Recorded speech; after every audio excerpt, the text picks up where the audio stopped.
Hey y'all, it's Casey Tyndall, and you're tuned in to the Gainin Fast on Memphis podcast with Jillian and Aaron Schreiber.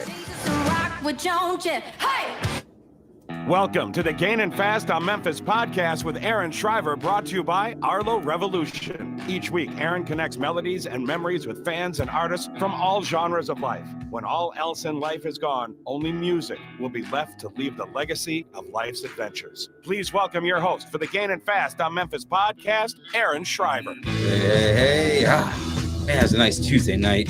I'm in a good mood tonight. It's been a good one. It's been a good day. Got to see Avery play his first T-ball game a few minutes ago, so that's why we were running a little late tonight. So we do apologize for you guys. And dude hit a home run. Well, kind of. It's T-ball. T-ball. Everybody gets a home run.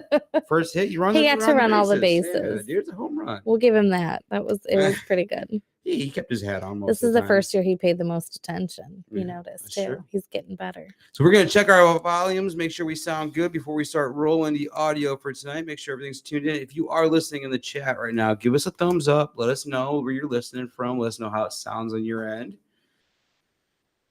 I sound good. You're a little muffled. Why am I always muffled? I don't know, but you got. I don't know what to do. Mine's all correct. Hopefully, let's see.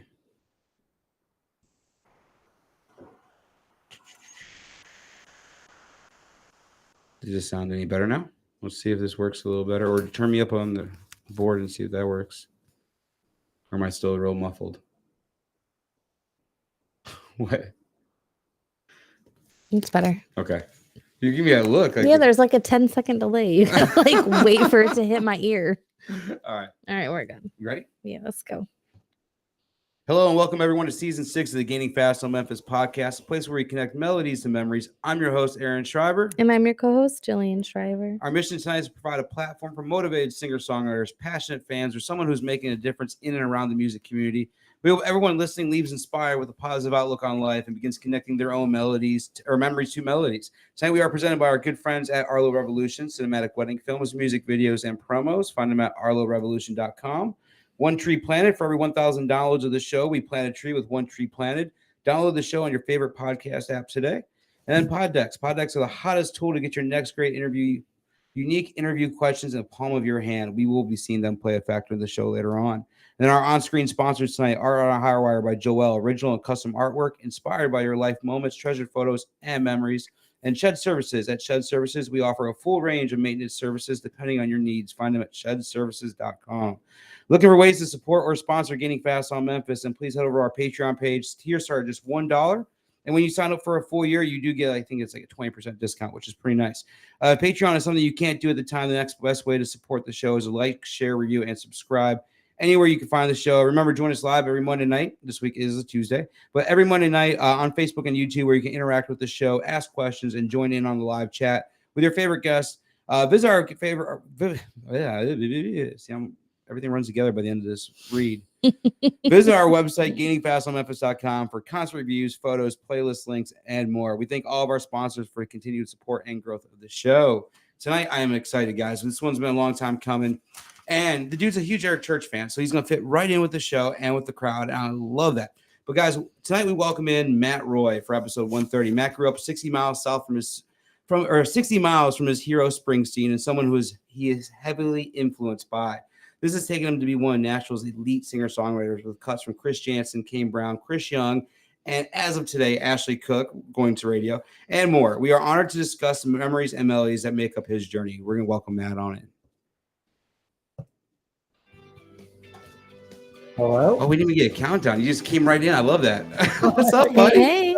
I didn't mean to. It said I was in and I came in. Yeah, normally we get like a 3, 2, 1, and then there you are. And I was like, all of a sudden there you were. I was like, hey, you're all right. It was like, here's Matt. Oh, there's Matt. Yep. Welcome to the party, dude. How you doing tonight, man?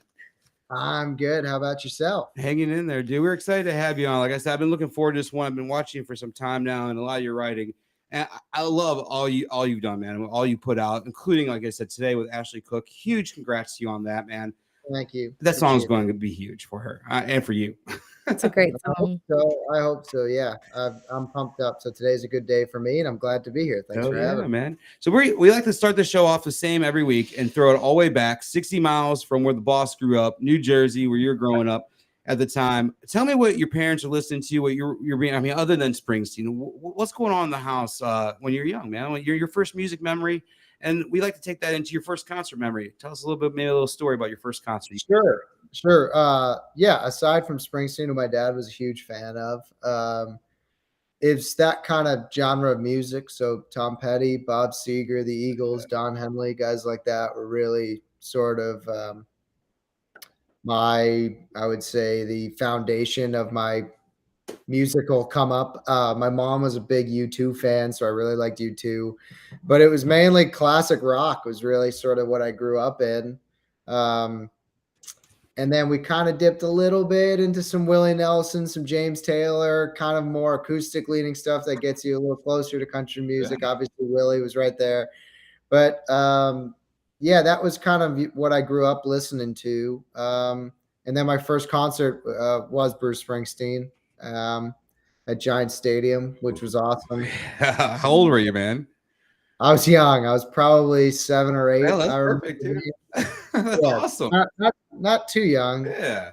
I mean, I was old enough to know a lot of the songs, right? It took our 4-year-old to see Kiss, so. Yeah, I hear you. No, I wasn't young. Not as young as that. I was definitely cognizant of what I was seeing. But man, my dad was just a huge music fan, and I picked up music at a young age. But he took me to a ton of those. I mean, we saw Springsteen, we saw the Stones, the Who. Just a lot of classic rock. That's kind of where I grew up in. That's kind of still what I love the most. I love that. That's same thing with me, dude. I grew up I was born in 82, so I grew up in the 90s with a lot of the music. So Aerosmith was huge around that time, like the Nine Lives album and stuff. Dude, I remember stuff with my dad and I remember him taking me to see Supertramp for the first time. Like, who is this band? Like this weird name. And we got there and all these songs. I was like, dude, this is awesome. Just be able to see bands like that. Just amazing classic rock bands. For you, just growing up in that area, though, I'm sure it was a music-rich area. Did your parents play at all, or were they just fans of the music? Mainly fans. My dad dabbled a little bit. My grandfather was, I guess, I mean, I would say he was a musician. He was more of like a sort of bar band singer. He sang at some nightclubs and did that sort of as a second job, kind of passion hobby thing.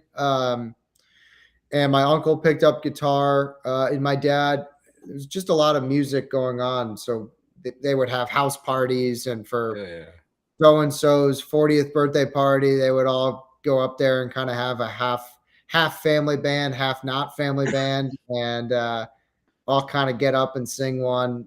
So he wasn't necessarily like a musician, but he definitely kind of dabbled into it. And like I said, my grandfather definitely did, and my mom definitely did not. Into music. She was definitely more of a fan than a musician herself. So I love that. So you started playing when you were 8. You started performing when you're 12. Man, I was looking back.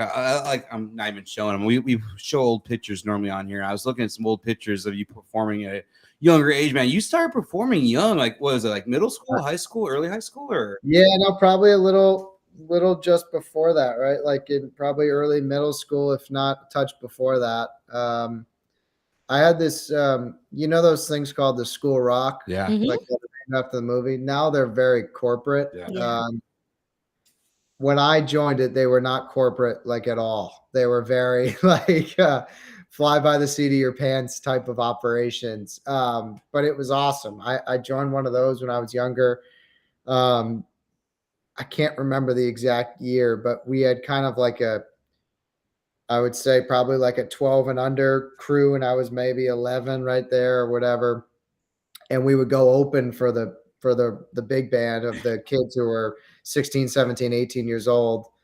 The first song I played live was Purple Haze. Hell yeah. Hendrix. That was the first time my parents heard me sing, which was interesting. But yeah, that's kind of how I first got into it. And so I kind of worked my way up at the school rock. And then I had a cover band with some of the guys I knew from the school rock. And so we would just go and do our own shows. And then I picked up a couple of the acoustic gigs, doing 3 hours in the back of the bar, no one paying attention to you type of gigs. And so it just kind of tumbled, and I kind of slowly got into writing songs, and I slowly kind of by osmosis got into country music around that time too, like 14, 15, 16. So. Oh, wow. Do you still remember the first song you wrote? Kind of. There's a there was like a group of 4 or 5 of them sort of mixed up together. There's a good shot. I was looking for a good old school shot. Yeah. I love it. I love it. You know, I still haven't gotten a haircut, apparently. Well, speaking of the longer hair and speaking around the same time, you played hockey too, especially with the last name, dude. Are you Canadian? I think somewhere down the line. That's what I was gonna say, because I know, like, is it Roy or is it Roy, or how they say it's Roy. It's Roy when I grew up. Because I know Patrick Roy or whatever back in the day was the guy I knew. Prior, it was probably Roy. That's why when I first introduced you, I'm like, do I say it the hockey way or do I say it the way I read it? Well, you can imagine playing hockey, how many people called me that. Exactly. Whether they meant it seriously or as a joke. Yeah. But it stuck on a couple teams for sure, which was funny. So at one point you had to give up playing hockey for music. How hard of a decision was that for a teenage kid to do, to kind of your two loves come together and you have to kind of move on from one? Yeah, I mean it stunk. I think what made it a lot easier was just I saw sort of more of a career path and a long-term thing I could do with music, and I did probably love it more. I loved hockey because of the camaraderie and the, having a team and being with the guys. And I love the sport, obviously, itself, but you start to realize you probably like more one than the other when, your buddies are outside shooting pucks all summer long and you're playing gigs and trying to write songs and sitting alone in your basement trying to get better at playing guitar. And so you kind of start to realize maybe where your heart is leaning.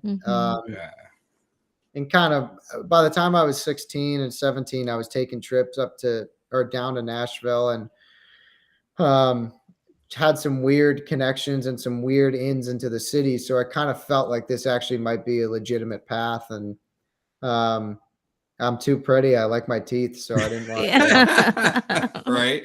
That first trip to Nashville, you're talking about by 16, 17, you're making trips. Do you remember your first trip down there and kind of did it give you the itch? Did it leave the fire or start the fire for you? It did. I mean, it was a bit overwhelming at first. My dad pretty much dropped me off downtown on Broadway and said, go play some shows. Oh, wow. Okay. I mean, that's pretty much the way it went. Hey, sometimes that's the best way to do things, man. Just throw you in the fire and let you learn. Trial by fire, right? Yeah, man. So, could you even get into the bars to play at that point? In the afternoons, you can. Okay. Okay. Turns night, you're in trouble. Yeah. Unless you hide in the bathroom. I did that. I went down to the Honky Tonk Central and I asked the guy to play. He was a really nice guy. And so I played a couple and then I walked down to the next one and I think I got turned down, and so I had sort of a weird connection down there through one of my dad's work friends who he does composing and things like that. And so he knew a publisher here in Nashville. And so that was part of the trip. We met with them and just kind of slowly but surely, I wouldn't say that. No, I mean, there was definitely a fire. I was overwhelmed, but I was starting to see a path into what exactly I wanted to do. And I started to really fall in love with writing songs and doing that side of things too. So now when it came to finally going to Nashville, you attended Belmont. And that's kind of like where songwriting really came together for you, a little bit. But when you're at Belmont, give me a little backstory with that. Did you have any stories from Belmont come out of there? Any kind of cool songwrites you had or anything? What did you take away from there the most? From school itself, when I got down here, I wasn't a great networker, nor am I maybe the greatest networker now. So I wanted to just play a bunch of shows and just do that. And that's kind of how I met the majority of the people. I figured when I was 18 and trying to figure out my way here away from home for the first time that if I played shows and I did well, then people would come talk to me rather than me having to go and talk to anyone else. And so when I got to school, I just kind of hit the the floor running or the ground running. And I just sort of played a bunch of shows and met a bunch of people, and I didn't really get too in tune with the Belmont community until probably I was like a junior or senior. I don't know if I have a specific story, but there was one program at Belmont called the Bear House Writer Management. Okay. And Emily Falvey was in it, who writes at Smack Songs. Madison Kozak was in it, who's over at Big Loud. Anna Voss was in it, who's an artist, who's great. So were you intimidated at all going to Belmont with the history it had or anything? Or is that where you kind of like, I'm going to go to that school? I was excited. Right. No, I was Hell yeah, excited. I felt like intimidation doesn't really bother you. I can see growing up that close to Springsteen and everything. It never really, like, you just like, you know, I own this shit. Yeah, I got this. Yeah, well, I was excited. And you do learn though once you go to Belmont that the big advantage of it is you're in town, and you're right there. You're a block up from Music Row, and so you sort of have all that at your disposal. That's really where you find, in my opinion, where I found the advantage was I could walk to co-writes if I booked them on Music Row. I didn't need to borrow a buddy's car which was right there for you. That was the big draw for me. But it was a great 4 years, and I was lucky enough to sign a publishing deal as I think about a month before I graduated. I graduated in August because I took a little bit more time than the usual person. Who did you sign the deal with? I signed a deal. I signed my publishing deal with BMG. Hell yeah, man. Congrats on that. That's awesome. But yeah, and so but it was awesome for me. And I have a lot of friends that I went to school with who do music, like Emily and Madison. Yeah. And I have a lot of friends that I met who don't do music, who are still some of my best friends. So that was kind of a big part of it too, is just getting out of New Jersey and having something to, just to kind of get me out of the bubble a little bit of a really small town. And so it was great. That's awesome. Now, do you have any dream co-writes at all? I know you love writing. Well, before we go into dream co-writes, for you, do you see songwriting as something more that you want to keep on doing, or do you want to kind of take the artist role on as well too? I know I mentioned Singleton when we were talking earlier. I know Singleton used to be really big on artists, but he always like, I like doing the songwriting thing. I like doing what I'm doing now and doing this. He liked that pace a lot better, so he took a step back. For you, are you still dreaming for the artist dream of things, or are you comfortable with the songwriting side of things? No, I am. I think a lot of it for me goes hand in hand as well. I go through spells where I write a lot of songs, I think, for me or by myself or with people that I know really well. And after I do that for 2 months, I can't wait to go and write something for somebody else. And so that may change 5-6 years, but I haven't really decided yet. But for right now, I'm going to try to do both for as long as I can. And hey, you know what? You got to do what pays the bills at the time it's paying the bills, right? That's right. That's right. And, I hear you on that. So now, do you have any dream co-writes? I mean, Springsteen and Eric Church would probably be there. It's been pretty amazing my time here because I've written with a lot of my heroes,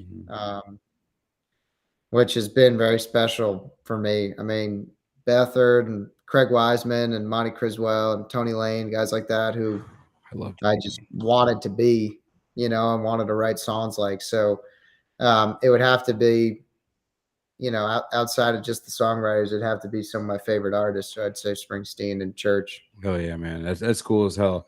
And you've already a couple of the cuts you have out there are badass, but just like if you got a cut with Church, I can only imagine where that would go.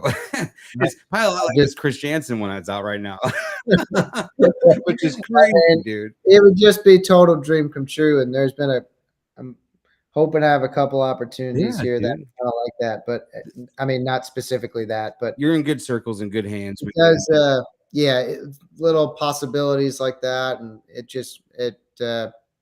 puts a lot of perspective on all this. You never know. Next time you turn around, you're in the mountains of North Carolina somewhere in a cabin and you're writing music and like, damn, how did I get here? No, they're thinking about you when I'm there. Right, dude. You're like, this guy, I wish he was a fly on the wall right now. Yeah. Do you ever keep a song or two that you just won't let go? I know a lot of times artists talk about songs on hold and how they could be on hold for 2, 3, 4, sometimes 6 years out there. But has there ever been a song that you've written that you're like, you know what, I'm not gonna let that one go. I'm gonna keep in my back pocket. I mean, Wildflower was kind of like that. Okay. It had some sort of opportunity to go elsewhere, and it was a little bit of a complicated situation that I won't get into, but the timing of it didn't make a ton of sense, and so that's kind of one. But I'll be honest, most of the stuff that I feel now is stuff that I would record is I'd like to think is tough to pitch at times, just because it feels very me. It's you. And so Mhm. yeah. Yeah. I Very love authentic. that. Yeah, I love that, man. I get that feeling from you a lot too. So Wildflower EP released February 25th this year. What does the rest of 2022 look like for you, man? You got anything, any shows coming up or maybe any more music or anything like that? We got CMA Fest coming up, so we're going to be busy doing that. I got to play around at the Live Oak, where your birthday party is going to be. We can't wait for that one, man. We got to get you out to one of these rounds sometime too. Yeah, I'd be happy to do it. So I got one of those next week. I got the Bluebird next week, which would be awesome. Hell yeah. Have you played there before? I have, Nice, dude. A couple times. And then a couple CMA Fest shows, doing the downtown, one of the stages down there, the Hard Rock stage on Friday. And then Ray Fulcher, I got a song on Ray Fulcher's album, and he's doing an event sort of all day there. So he's having a bunch of the co-writers play around too. So I'm doing that. And then yours on Ray's. It's called So Far So Bad. I love that. I've been listening to the album for a couple weeks now. I'm not gonna appreciate that, man. Yeah, that was me. But man, it's dude, that's awesome. That was one of my favorites. I didn't know that was yours though, but that's badass, dude. I appreciate that. Yeah, it was me and Singleton and Ray. It was an awesome day, and Ray's great, and so I'm pumped for him. Yeah, I'm in Ray's corner, man. Ray's one of the true down to earth guys out there, man. That's still out there doing it, man. I love Ray just because he writes about the stuff that more like church, dude. He writes what people are afraid of sometimes. Sometimes people don't want to touch different topics and stuff, and he's not afraid of that. And I like that in different writers. So totally. When I heard Wildflower, dude, I was definitely a huge fan of that song because I'm like, dude, I got church vibes from the song. That's what I loved about it. And it's just like I heard the authenticity behind you in there. So sure. All right. Well, we're gonna move on to our sponsored section of the night, the Powered by Pod Deck section. Earlier tonight, we pulled 2 cards. First one was who has mentored you or taught you the most about being a musician? Can I name a few? Yeah. Well, I'd say my dad, just because he was there for so many stinking shows and so many shows with nobody paying attention. And so when you have some encouragement every now and then, it's nice.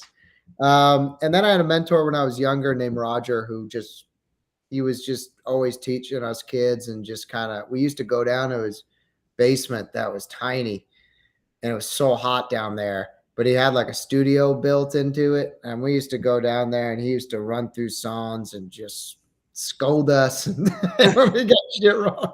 Sorry, I don't mean to swear. No, you're all good, dude. I put the on every episode for a reason.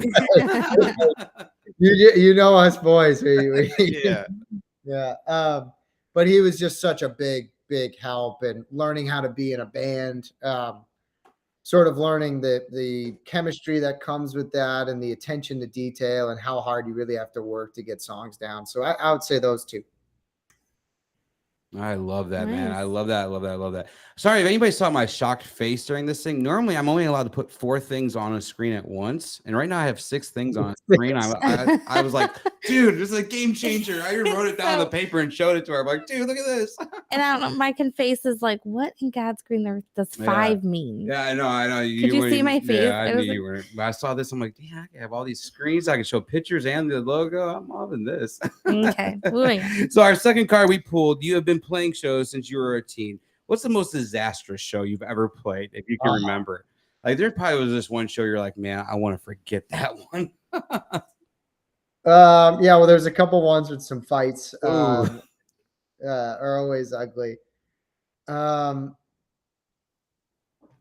Man, we played one by at the local pool, and it just kept raining and raining, and it would be like it would rain for like an hour, and then it would stop for like 15 minutes, and we would go play like 2 songs while everyone got back. You'd run out and then run back. Yeah, and then it would come, and I just remember being like, "What are we doing?" That's the story I was looking for. I love that, man. 3 hours. We're gonna sit here for 3 hours and play 5 songs, and all these people who showed up today to see our show. Literally, it's probably the worst day in the world to come to.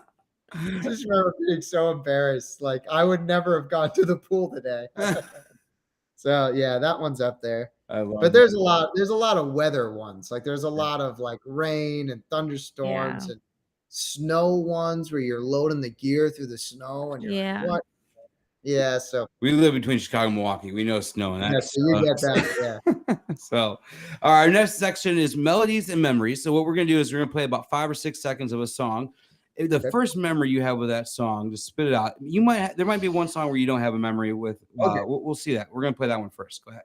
Okay. All right, I know you're a rocker at times, so Bully, Shine Down. Anything? Nothing. See, that's one I was gonna throw out there on a whim. So the other ones I know. Shine Down was always just kind of a miss for me. The other ones I'm good on. So the other one I'm like, I'm gonna throw one out there and just test the water. Okay. See. All right, go ahead and play the next one. Last Dance, Mary Jane, Tommy Petty. Man, when you hear this song, where's it taking you? Me and my buddies used to listen to that song on the bus every now and then, coming back from hockey games, or riding home from practice in the car. I had a friend of mine who was on the team, Matt Jorgensen, who really liked Tom Petty. So that's the first one I think of. Hell yeah, dude! No, that's a cool memory, dude. All right, let's go ahead and play the green one.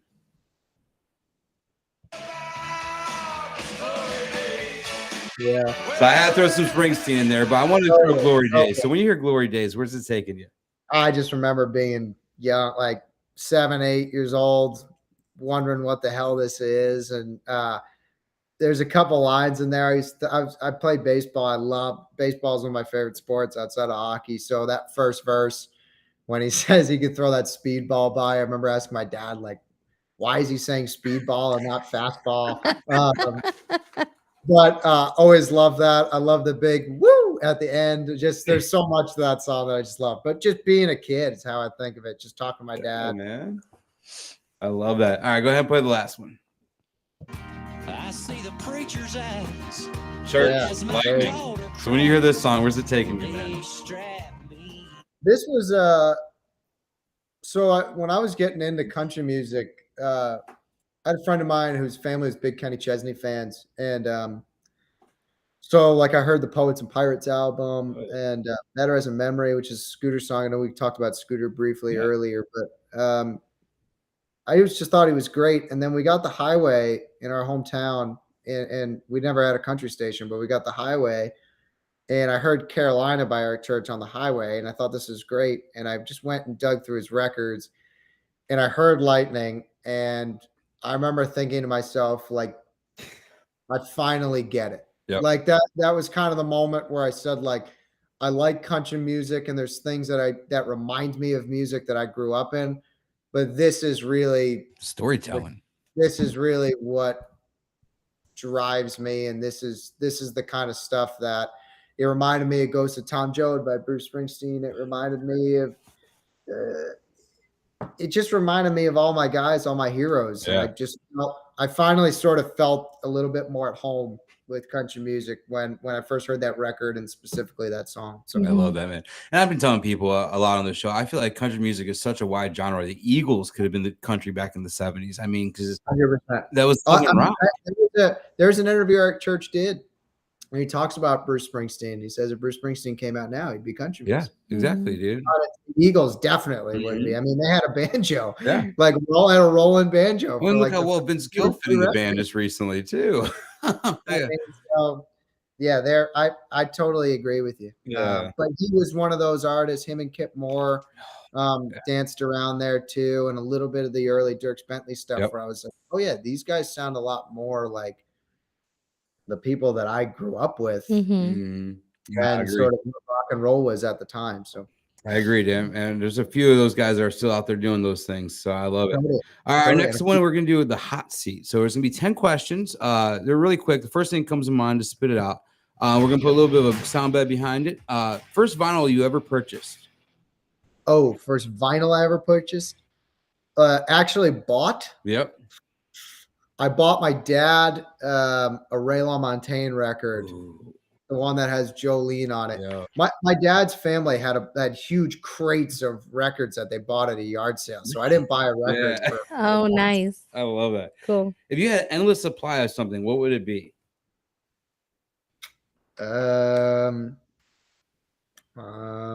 Inspiration. Oh, I like that. I like Hard to that. find song ideas all the time. So if I could have an endless supply of inspiration, it would save me from watching a lot of movies that I don't want to watch. I'm waiting And for, reading a lot of I'm waiting for I'm not guitar supposed players. to read books.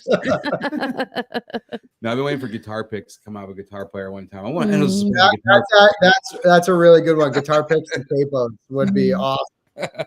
All right, dude. The third one. Who has the best pizza you've ever had? There's a couple, but I gotta shout out my guy Umberto, John's Boy Pizza, Glen Rock, New Jersey. I gotta shout out my guy. He's the best. We're gonna make a list of all these days.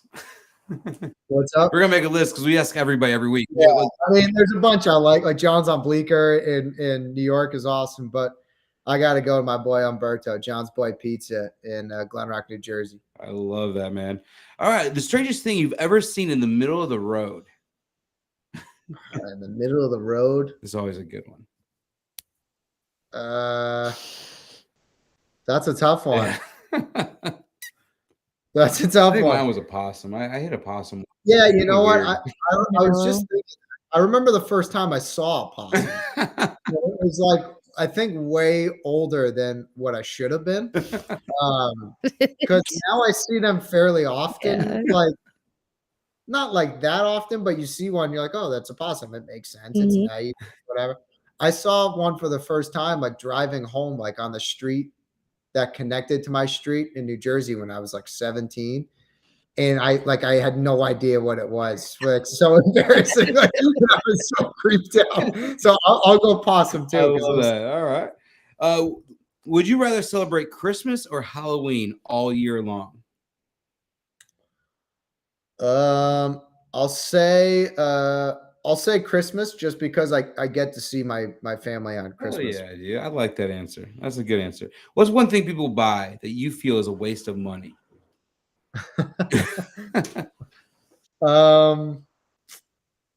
That is a tough one. People buy that I feel is a waste of money. That's a bit of a controversial answer. I won't get into. We have this Roomba and we never use it. It just sits Well, if you there. never use it, send it my she's been way. wanting one. I'm like, Because dude, I've I'll been get you begging one. for a Roomba. And Like, I'll get you one. Use this one day. I mean, this is the most charged Roomba of all time. It just sits there. The one where the babies I mean, roll every now and then we'll let it run, and when we do let it run, it runs all day because it has a full day's work of a battery. work to do and battery. I But love that. yeah, I'll say that. I'll say the Roomba because I'm looking at it right now. That's I know awesome. it hasn't moved an inch in like 3 weeks. You're opening your dream tour. You're the opening act. Who are the two headliners? I'll stick to country. I'll say I've had too many Bruce Springsteen answers, so I'll stick to country. I'll say Eric Church and Kenny Chesney. Ooh, that's gonna be a good one. The two guys that held the record at Nissan Stadium. Kenny just broke it, so he broke Church's record, which is crazy. Kenny's incredible. Yes, both have just electrifying live shows. They just big fan of Kenny's too, and he doesn't get as much credit as he definitely deserved over the years. I don't know why country has kind of really shunned him out the last few years, but dude, is this amazing, dude? Yep. So, Entertaining. your favorite fast food restaurant? If you're in a pinch, you have to swing through somewhere. Where's your favorite place to swing through at the last minute? Chick-fil-A. All right, that's a good one. What's your favorite microwavable food? Chick-fil-A the next day. That rhymed. Favorite microwavable food. I love those. This is the weirdest answer. You finally got something kind of odd out of me, I guess. It's not that odd. I love rice. For some reason, like Yeah. different kinds of rice. I love those 90-second Yes. rice. Yeah. All right. Those Uncle those things, Ben's. Yeah, Some I'll white eat rice, it plain. some I'll eat it sauce. with other I love stuff. that. I'll eat it all the time. Yeah. That's the first time we've ever had that answer. So that's what I love It about is. that. We normally get Hot Pockets every Yeah. time. Yeah, well, my girlfriend and I both have a gluten allergy, so there's not Yeah. much from the freezer aisle Yep. that really fits that. So, Yeah. I love it. so The last one we have, you got to play the Bluebird before. You've done some really cool stuff. You've been playing since you've been a teenager, early teenager. What's something that's still on your musical bucket list? Something that you still want to accomplish that make you feel that you made it in the music business? that I made it feel like Or just something that makes you feel like look back, be like, all right, I was able to do that. That was an accomplishment. What's that? What's on that bucket list of yours? I want to play the Ryman. Nice. You have to be like, well, the opera doesn't really play all that Ryman anymore, but is any Ryman show, or do you want it to be like a special one, like your headlining show? I would just love to play the Ryman. Right. I would just love to have. I mean, opener, whichever. But I'd love to have a headlining show at the Ryman. Oh, yeah, dude. It's going to happen, dude. You keep writing those songs, you keep out there performing, it's going to happen, man. It's just a place where you kind of feel it in your bones. It's like I'm a Red Sox fan. Nice. I'm a Cubs fan, so I know how that is. Yeah, Wrigley Field, Fenway Park, same kind of deal. You walk in, you can just kind of feel that something special is here. That's the same thing about the Ryman. So I love that comparison. Yeah, because it's definitely the same way. Walk into Wrigley, you feel that history. You know what's there, and especially as a player, if you ever walked out there on the field, you feel that. That's pretty cool. No doubt. So, well, dude, if you ever get to play the Ryman, we'll be there. We'll be front row. We'll be cheering you on, dude, and we'll be ready to go. So, well, man, before we wrap up, if you don't mind, we'd love if you play one for us tonight. I'd love to. And if you would tell us a little bit of backstory about it and then play it before you play, it'd be awesome, dude. Yeah, well, I'll play a song called Wildflower, which is the title of the EP I put out. And hold on, let me take a swig of water. And been drinking water for 3 years. This is kind of the song that sparked doing a project. I was writing songs for other people and kind of itching to do one. And this was kind of the song that everyone at my publisher and my agent sort of just said, okay, if you're going to do one, you should probably start with that song and then build the project out from there. And so, yeah, I wrote this with Dan Couch, who's one of my closest buddies, and goes something like this. All right, we'll give you a stage, bud.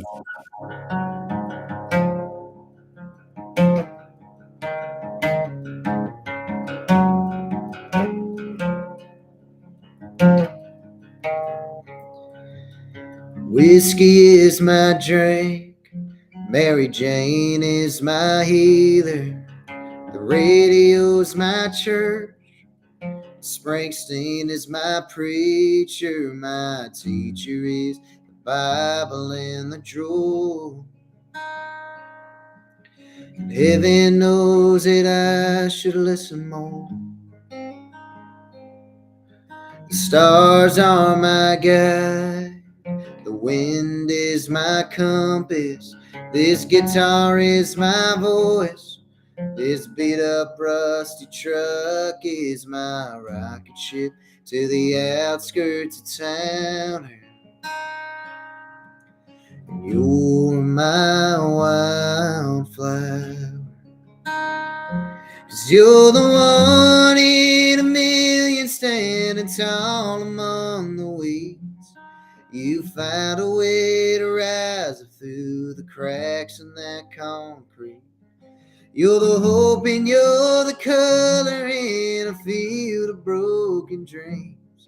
You're the reason why the grass is always green. I want to be your sunny day and your spring shower, 'cause you're my wildflower.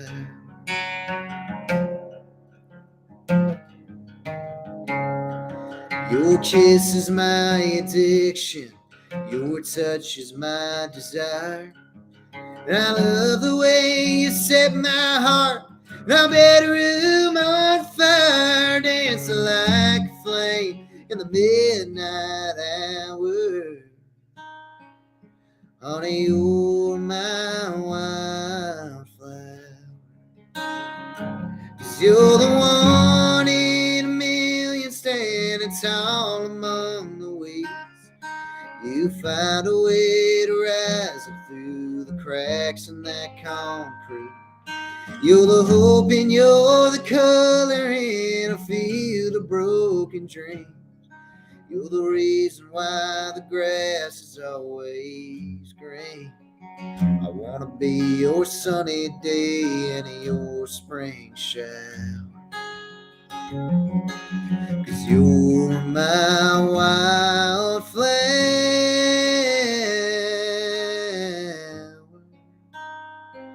You're the roots deep in the ground. You're the sweetness in the breeze. Not a day goes by where I don't think, God, that you picked me. 'Cause you're the hope and you're the color in a field of broken dreams. You're the reason why the grass is always green. I wanna be your sunny day and your spring shower. 'Cause you're my wildflower. Wildflower.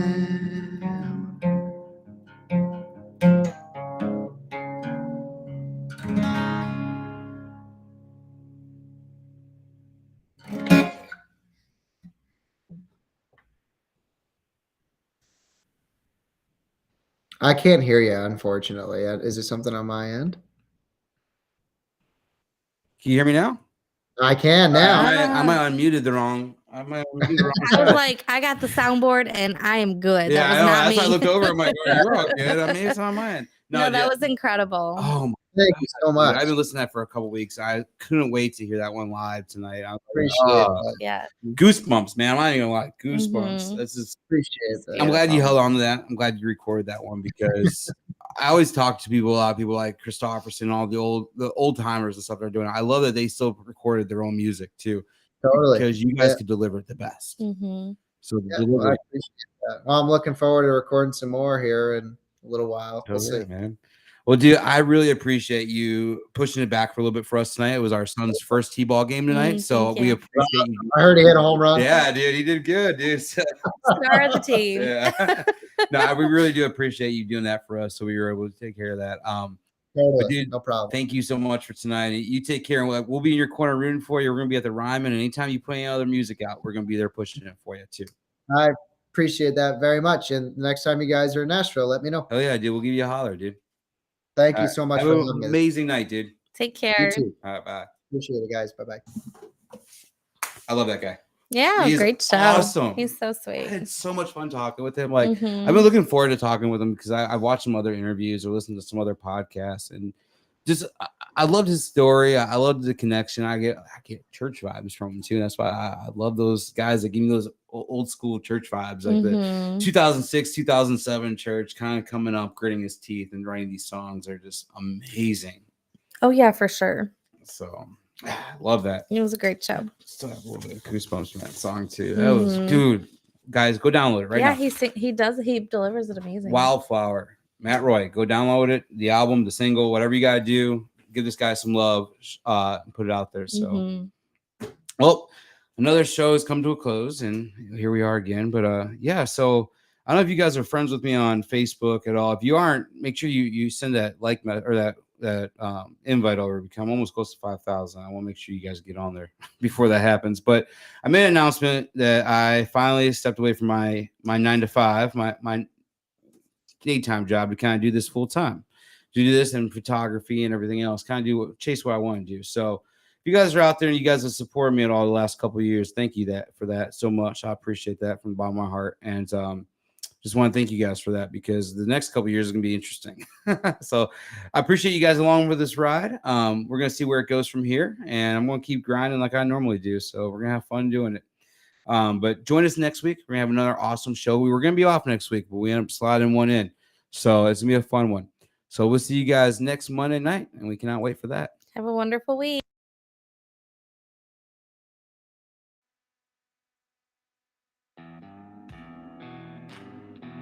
The Gainin' Fast on Memphis podcast with Aaron Shriver is brought to you by Arlo Revolution. As we close the book on another chapter, remember, music gives a soul to the universe, wings to the mind, flight to the imagination, and life to everything. Next week, Aaron connects more melodies and memories with other fans and the artists they love. Thanks for being a part of this musical journey, and we'll see you next time on the Gainin' Fast on Memphis podcast with Aaron Shriver.